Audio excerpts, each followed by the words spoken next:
Pagi Metal, Pagi Metal, Pagi Metal, kenalin nama gue Syasha dari Teknik Metalurgi dan Material Angkatan 2024 sebagai BP Humas IMET FTUI 2025.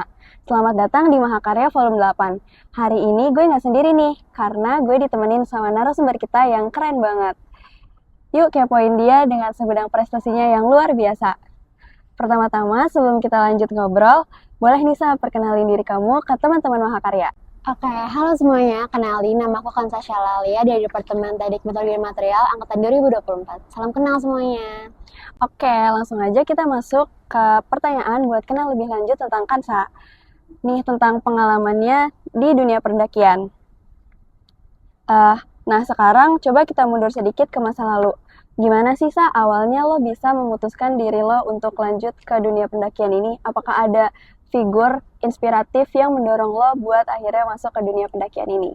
Oke, jadi ini emang kayak pertanyaan sering banget ke aku juga. Jadi kalau aku basically emang karena orang tua aku dari pendaki gunung juga, dari SMA juga naik gunung. Jadi kayak aku dari kecil tuh udah dapat banyak banget exposure tentang pendakian gunung. Jadi kayak dari kecil tuh dikasih lihat foto-foto ayah waktu lagi naik gunung, diceritain waktu lagi di gunung, dan akhirnya tuh finalnya tuh di umur aku 5 tahun, aku tuh dibawa ke Gunung Bromo. Itu tuh emang kayak masih gunung pendek sih, cuman kayak itu tuh lumayan jadi turning point aku, gimana aku kayaknya aku suka deh naik gunung. Nah ya dari Gunung Bromo itu aku lanjut menjelajahi gunung lainnya. Salah satunya itu Gunung Rinjani di umur 7 tahun. Itu tuh juga jadi gerbang pembuka aku lah buat suka ke gunung lagi. Dan dari situ aku mulai lanjut ke Seven Summit of Indonesia. Sekarang lagi proses juga untuk menyelesaikan Seven Summit dunianya. Itu sih ceritanya. Wah, keren banget ya. Jadi untuk Kansa ini sosok inspiratif di balik akhirnya memutuskan untuk mendaki gunung adalah ayahnya sendiri dan udah dimulai sejak umurnya 5 tahun. Iya, benar. Okay. Tapi aku penasaran nih di sini. Dari sejak kecil itu ada nggak sih tantangan yang lo rasain selama mendaki gunung baik di Indonesia maupun di luar Indonesia? Oke, kalau tantangannya sebenarnya pastinya ada, dan tiap gunung tuh pastinya punya tantangannya masing-masing karena punya ciri khasnya masing-masing ya tiap gunung. Cuman kalau tantangan spesifik antara gunung Indonesia dan gunung luar tuh paling aklimatisasinya sih, paling kayak penyesuaian tubuh sama ketinggian di sana aja. Karena kan kalau gunung-gunung luar negeri kan emang mostly ketinggiannya tuh udah tinggi banget di atas 4.000 mdpl. Sementara gunung di Indonesia tuh mostly 3.000, 2.000, 3.000-an kan. Jadi emang di sana tuh butuh banget aklimatisasinya aja, dan tantangannya jadi harus lebih menjaga buat latihannya itu sih, kayak latihan fisiknya lebih keras lagi, terus aklimatisasinya harus lebih kencang lagi juga.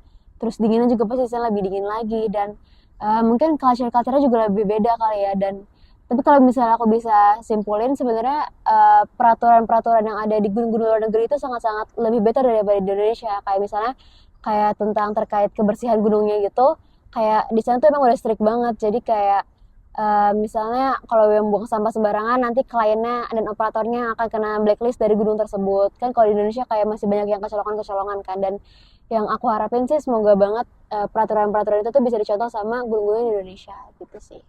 Hai. Lumayan rumit ya, Sa, untuk mendaki di luar negeri. Sejauh ini nih, kalau teman-teman Mahakarya boleh tahu, udah ada berapa gunung yang kamu taklukin, dan boleh dong disebutin gunung-gunung apa aja?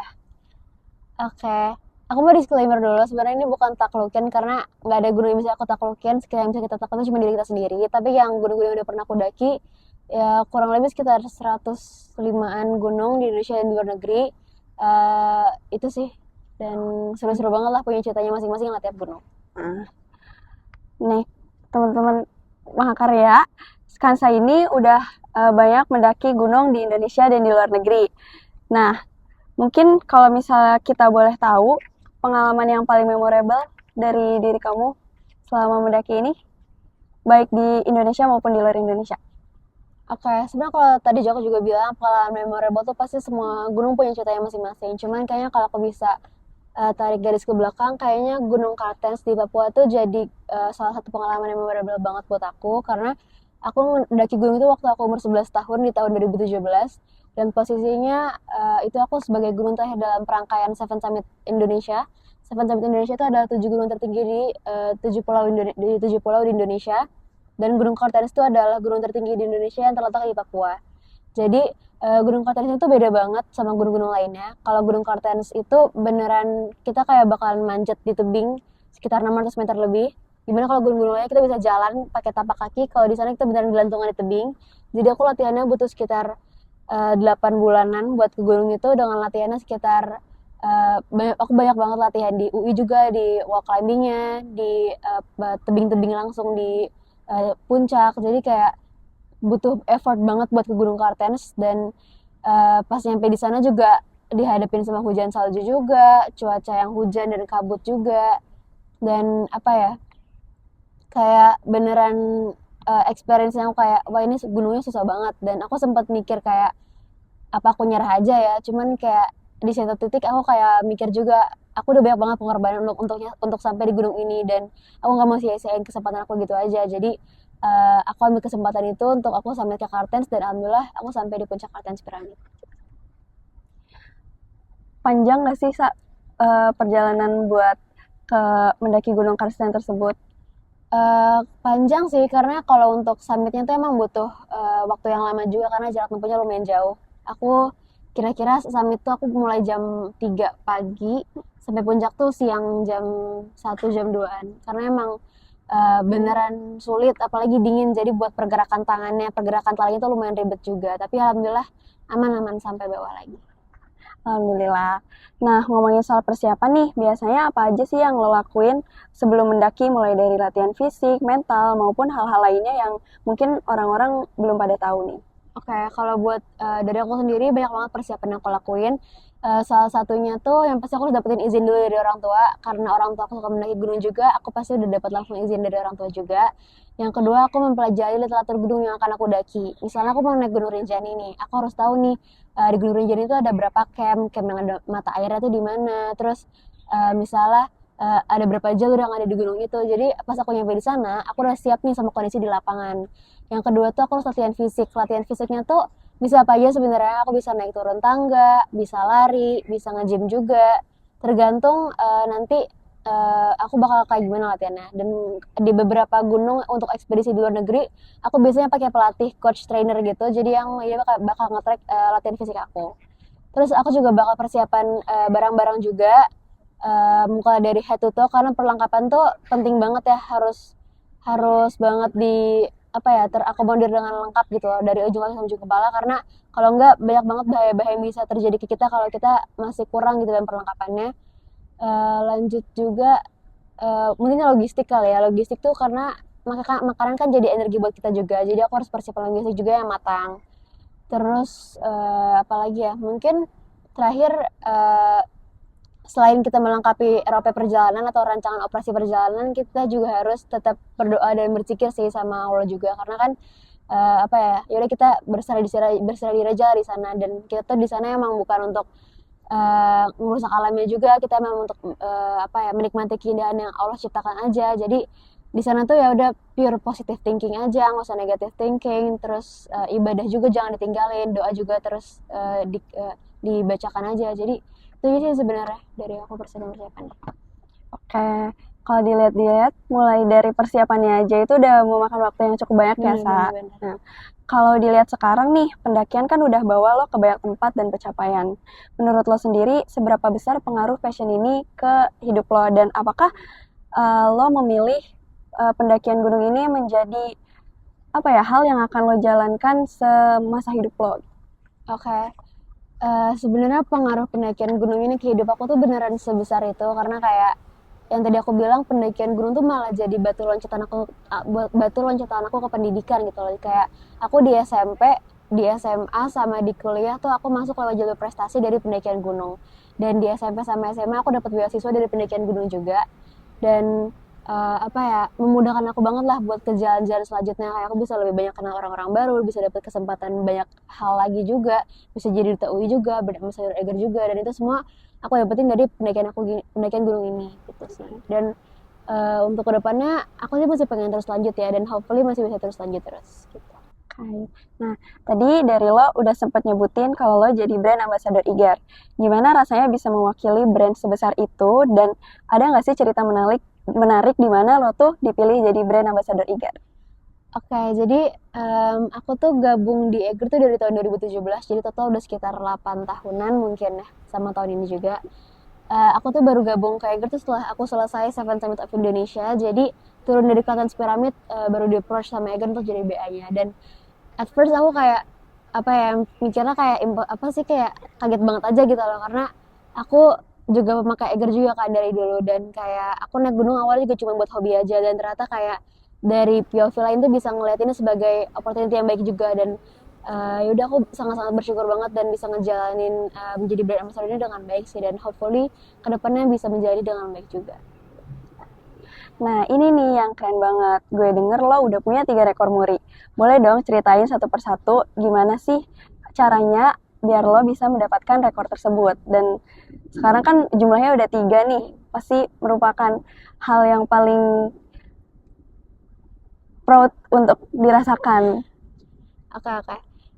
Kalau gue alhamdulillah udah dapat piagam penghargaan 3 muri. Jadi itu pertama tuh di tahun 2019, itu tuh sebagai pendaki perempuan termuda dari Indonesia berhasil mencapai puncak Kilimanjaro di Afrika. Dan 2 muri lainnya tuh judulnya sama, sebagai pendaki perempuan termuda dari Indonesia mencapai puncak Elbrus di Rusia dan puncak Aconcagua di Argentina.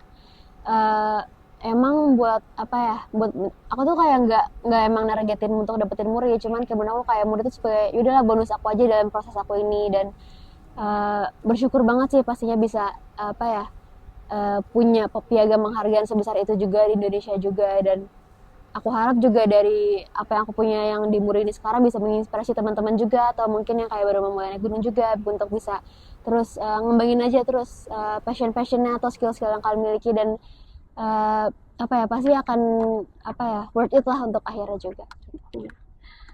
Tapi dari semua pencapaian yang udah dicapai sama lo, ada nggak sih gunung yang masih menjadi bucket list lo sampai sekarang? Dan kenapa lo pengen banget ke sana? Oke, jadi kalau bucket list pastinya banyak banget. Apalagi sekarang aku juga lagi ngejalanin program The Seven Summit of the World, atau 7 gunung tertinggi di 7 benua dunia. Baru 4 gunung, itu Gunung Kartens di Papua, Kilimanjaro Afrika, Elbrus Rusia, sama Aconcagua di Argentina. Masih ada sisa 3 gunung lagi, yaitu Gunung Vinson Massif di Antartika, Gunung Denali di Alaska, sama Gunung Everest di Himalaya. Jadi kalau bisa aku bisa bilang 3 gunung itu menjadi bucket list terbesar aku, dan aku harap aku bisa menyelesaikannya sesegera mungkin. Bisa, kalau bisa sebelum kuliah, aku pengen banget bisa sebelum kuliah juga, dan pengen banget lah bisa ngebanggain untuk nama metalurgi dan nama UI juga di kancah dunia. Amin. Semoga bisa tercapai secepat mungkin ya, Sa, untuk menyelesaikan Seven Summit World-nya. Nah, terakhir nih, boleh dong kasih pesan buat teman-teman di sini yang mungkin baru mau mulai mendaki atau mulai mencari passion yang lainnya nih. Apa sih yang bisa lo sampaikan biar mereka tetap semangat ngejar mimpi? Oke, mungkin buat teman-teman yang baru mau mulai mendaki dulu, apa ya, menurut aku tuh gunung tuh adalah tempat yang menyenangkan banget. Jadi no need to worry, tetap harus persiapan dulu, tapi sebelumnya untuk mencapai ke gunung itu nggak bisa asal-asalan juga, dan harus dijaga gunungnya. Karena kalau bukan kita yang jaga gunungnya, siapa lagi? Karena pasti itu bakal jadi aset juga buat anak cucu kita ke depannya. Terus dijaga gunungnya, jangan buang sampah sembarangan, jangan coret-coret di sana juga. Terus persiapan yang matang juga, dan yakin aja apa ya, kalau misalnya kita mau naik gunung nih dan udah setengah sampai, tiba-tiba nggak sampai, tenang aja, karena hakikatnya adalah pendakian adalah kembali ke rumah dengan selamat. Jadi yang penting diri lo harus selamat dulu, harus aman dulu, karena gunungnya nggak akan kemana-mana, lo masih bisa kesana buat kapan-kapan lagi.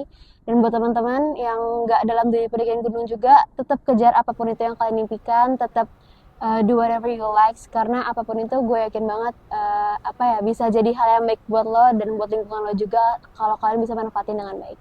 Itu aja sih dari gue. Nah, sebelum kita mengakhiri sesi interview kita hari ini, biar suasananya makin santai, kita mau sedikit mini games dulu nih. Nama gamesnya adalah Disordered. Cara mainnya simpel banget. Jadi gue bakalan kasih nama-nama gunung dan lo harus milih dengan cepat ya. Oke. Siap ya? Sip. Oke. Yang pertama, Semeru atau Rinjani? Rinjani. Rinjani atau Kerinci? Rinjani. Rinjani atau Rantai Mario? Rinjani. Rinjani atau Puncak Jaya?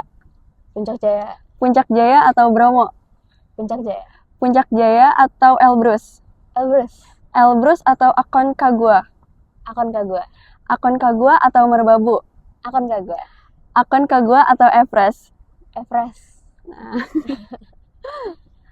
Oke, mungkin segitu aja buat video kali ini. Gak lupa gue mau mengucapkan terima kasih sebesar-besarnya kepada Kansa yang udah nyempetin waktu di sela-sela kesibukannya nih buat diwawancara. Semoga kedepannya sukses selalu ya, Sa. Makasih banyak, Syah. Thank you juga ya. Ya.